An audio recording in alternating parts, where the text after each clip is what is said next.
কিরে পঞ্চম, খুব ঘটা করে তো বড় লোকের বাড়ি দিদির বিয়ে দিলি। তা কাল তো জামাই ষষ্ঠী, নতুন জামাইবাবুকে কি দিচ্ছিস? হ্যাঁ, কাল জামাই ষষ্ঠী। এই মরেছে। এখন কি করি বলো তো? ছি ছি ছি ছি, আমার তো কোনো খেয়ালই ছিল না। রাখতে হয়, খেয়াল রাখতে হয়। বড় ঘরে বিয়ে দিলেই হয় না, আর ওদের সঙ্গে মানিয়ে না চললে তোমার দিদিকেই যে 5টা কথা শুনতে হবে। আম, বৌদি, দত্তদা এখন কোথায়? ওই তো ঘরে দাড়ি কামাচ্ছে। ও আচ্ছা। দত্তদা! উফ, কি হলো দত্তদা? কেটে গেল। কখনো রাস্তা পেরোতে থাকা লোককে, আর এই চলন্ত বাসে উঠতে থাকা লোককে, আর এই দাড়ি কামাতে থাকা লোককে আচমকা ডাকবি না। আহ, এবার বল কি বলবি? বলছিলাম যে আমাকে 100 টাকা হ্যাঁ? ধার দেবে? আমি জানি এই রক্তটা বেরিয়ে সংকেত দিল যে একটা অশুভ কথা আসছে। কাল জামাই ষষ্ঠী, হাতে একটা টাকাও নেই। তা আমি কি টাকার পাহাড়ের ওপর বসে আছি? না না, তা নয়। আমি টিউশনি টাকাটা পেলেই টাকাটা তোমাকে ফেরত দিয়ে দেবো। ফেরতের প্রশ্নটা আসছে কি করে? তুই টাকাটা পেলে তবে তো ফেরত। কোনো টাকা আমি দিতে পারবো না, যা। এদিকে আমি মরছি নিজের জ্বালায়, রাজ্যের খরচ এসে গেল, আর তুই এসছিস টাকা ধার চাইতে। জ্বালা? রাজ্যের খরচ মানে?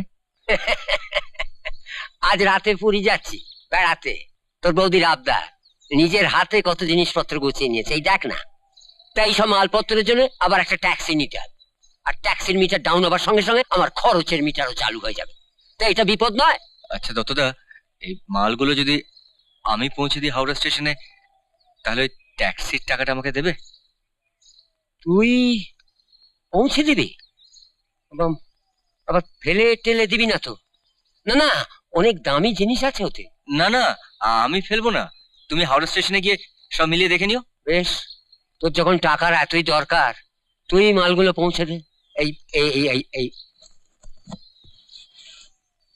পঞ্চম, শোন শোন, দেখ, আমার এখান থেকে ট্যাক্সিতে হাওড়া স্টেশন যেতে লাগে ঠিক 98 টাকা। ঠিক আছে, তুমি আমাকে সেটাই দিও। না না, তা নয়, মানে ট্যাক্সিতে গেলে তো আমাকে আর তোর বৌদিকে 5 টাকা মিনি বাস ভাড়া দিতে হতো না? তাহলে ওই 98 টাকা থেকে তোর বৌদি আর আমার মিনি বাস ভাড়া বাবদ 5 টাকা বাদ দিলে তোর পাওনা হলো গিয়ে, হ্যাঁ, 93 টাকা।